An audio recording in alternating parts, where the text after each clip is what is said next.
Hi, I'm Rashmi. So today we are going to see how to cook kodo millet using a normal lid. Come, let's get started. So today I've taken 20 high.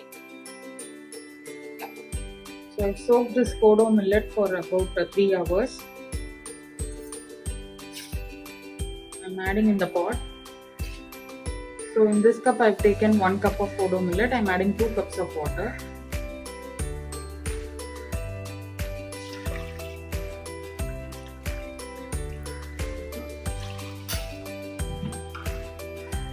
Add required amount of salt.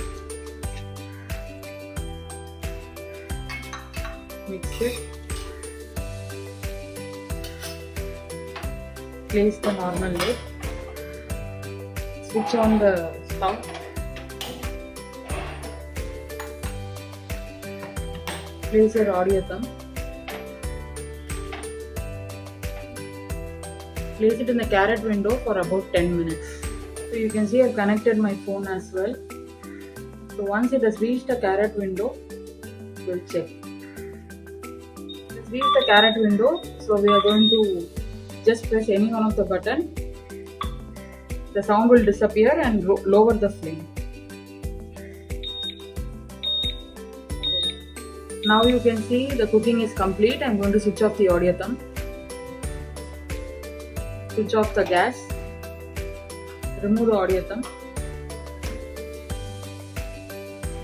You can see how beautifully the millet is cooked.